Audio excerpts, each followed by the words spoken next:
tayo. Hello! Nandito muli si Wating. After work, mag-walking lang around somewhere. Punta lang ako sa sa ATM machine. Mag-check tayo kung dumating na ang ating isang buwang pinaghirapan. Merci, madam. Isang buwang pinaghirapan sa paglilinis. I-check lang. Wala lang, pwede ko naman i-check sa sa phone ko. Kaya lang, dahil gusto ko rin maglakad-lakad at baka titingin-tingin din sa market kung anong pwedeng bilhin na pagkain. Ganun lang naman kasimple. Napagod maghapon, maglilinis, magdudot-dot sa mga pinagdudot-dot natin dyan sa Premiere. Ganun. Inayos ko lang kasi para tabingi yung pagkahati ng mask ko. Ayan, malamig na. Kaya may konting scarf na akong nilagay dyan sa leeg ko. Kasi medyo iba nga yung boses ko. Kasi may konting sipon din. Nabigla yung katawan. Lumamig na kasi bigla dito. Kaya mga tao, may mga jacket na. Pag andun ako sa loob ng bahay ng amo, pag naglilinis ako, naglalagyan ako ng chuleko kasi minsan nalalamigan yung likod ko. Ayan. Lakad-lakad. Pero dahil may araw pa kasi, andyan pa 7:30. Ay, alas 7:05 ng gabi. Sabi ko, sige nga, baba muna ako maglakad-lakad. Kasi minsan pag andun na ako, nakahiga na naman. Okay naman para makapahinga. Kaya lang, mahabang pag nakahiga, sakit din sa likod. Kaya kami, may lakad-lakad. Tayo sa saglit sa ATM machine. And then, maglakad-lakad sa mga kung saan-saan. Dito lang naman malapit sa trabaho ko. Kumusta, Mos? Nakangawit yung kamay ko ah. Bakit kaya? Kumusta kayong lahat? Sana hindi kayo magsawa sa akin. Sa aking premiere na puro linis. Iniiba-iba ko na lang yung title. Pero the same, na paglilinis din. At paulit-ulit na kwarto, banyo, sala, dining, kusina, ganun. Pero bihira lang yung kusina, di ba? Kasi laki yung bahay.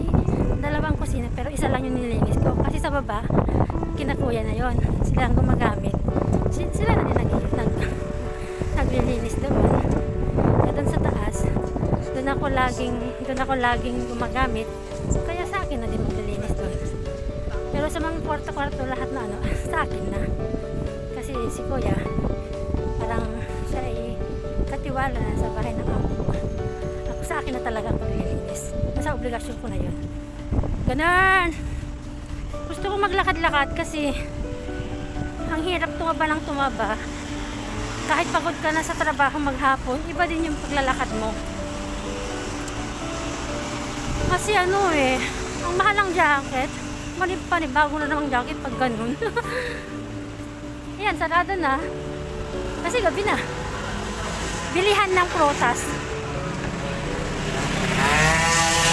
Ito, restaurant. Bukas pa. Sige na, bili na. Punta kayo dito. Buti may mga ganyan na bukas na. Dati nung kasagsagan talaga ng pandemic, sarado lahat. Parang nakakaawa din kasi nawawalan na ng mga negosyo, mga negosyante. Ang hirap kaya yun, no? Gaya nung nasa Pilipinas. Ma-share ko lang kasi may mga kilala akong ang negosyo nila ay pag-aalaga ng baboy. May kakilala ako, may kaibigan. Ang negosyo nila ay pagtitinda ng baboy, pag-aalaga ng baboy, pagpapaanak ng baboy, pagbebenta ng baboy ng mga biik. Biik ba yun? Oo, basta may maliliit. Ewan ko ba? Tapos, karoon ng bigla-biglang may sakit yung mga baboy. Halimbawa, isang baryo, meron nagkaroon na sakit ng baboy, 500 meters away, maapektuhan. Eh paano naman yung yun lang ang hanap buhay ng tao at ang laki-laki ng puhunan ba? Tapos ganun lang nangyayari. Ang hirap din, no? Kukurentehin, papatayin na, pabayaran natin ng 5,000 bawat isa. Tapos, pero sabi naman daw nila, may maibibigay din daw sa kanila. Parang uunan din na baboy na biik for the future. Pag okay na ang sitwasyon. Kasi yung sakit ng baboy, guys, parang galing na din sa COVID. Diba? Kasi may virus na nga eh. Yun lang. Medyo matagal-tagal siguro na walang baboy. At yung vlog ko, topic pala baboy. Alagang baboy. Wag lang taong magpakababoy. Diba? Malapit na ako dito sa bangko. Ako i-stop ko muna ang aking pagdadagdan. May gusto ko lang akong i-check. Something. Kasi wala naman akong bibilihin. Namalengke na ako nakaraan. May bukas pa oh. Sandali lang ha.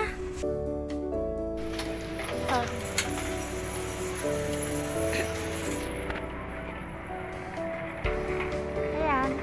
Napadaan dito sa supermarket. Bibili lang ng prutas. At konting pangailangan.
Butas na oh.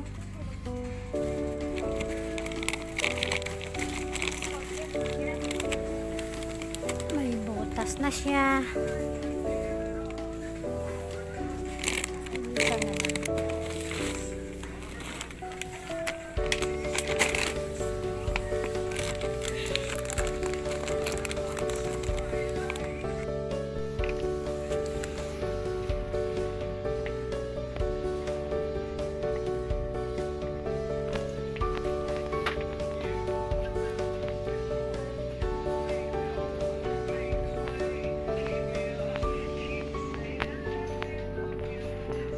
Tayo ng notebook kasi kailangan ko ng something notebook sa pagre-record ng mga pinagkagagawa natin sa YT.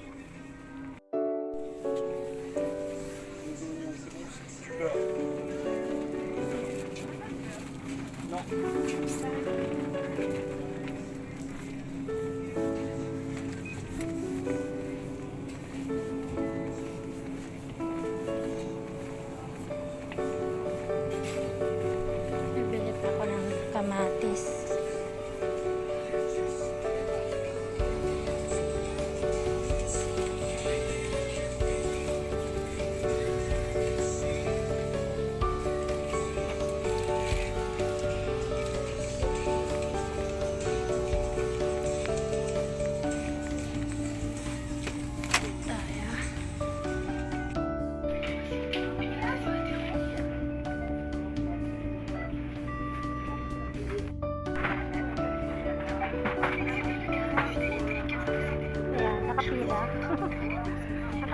tayo kasi tapos na. Mamili lang ng something. Kunti lang. Ayan. Kunti lang yung binili ko. Kasi mag-isa lang naman ako. O, tignan nyo, may mga Christmas na. Christmas is coming. Ayan. Pang regalo. Salero. Ewan ko lang kung ilang chocolate ang laman. Ang presyo niya ay $3.49. Nasa 200 plus. Pero tayo pag magpa-practical na dahil pandemic, bili mo na lang ulam, di ba? Ganun. Kakao chocolate. May ganyan ako sa kwarto ko.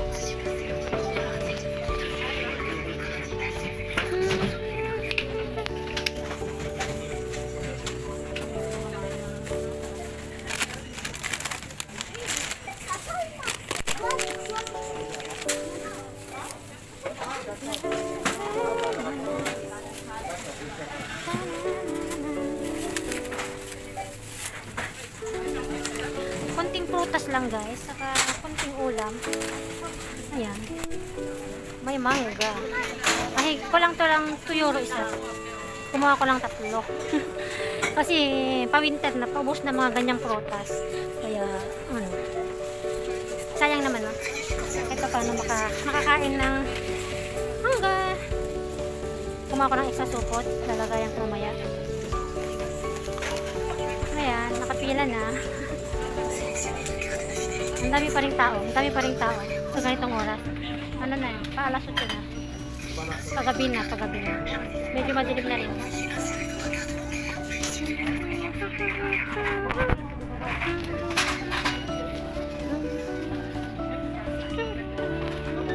Yun naman, pag-cash ang gagamitin mo, doon ka magpa-pound dyan. Ikaw na bahala magpa-pound. Pero dahil cash ang pambayad, ibabayad ko, dito na lang ako. Sa my station. Kasi naka-withdraw ko. Kaya mo sa bank, sa ATM. Kasi minsan pag lagi mo ginagamit ang ATM card mo, may charge din eh. Kaya pauwi na, may bag na ako. Pero hindi na kasya. Bitit ko yung dalawa. Yakap-yakap ang dalawa dito sa side. Hindi kasya yung bag ko.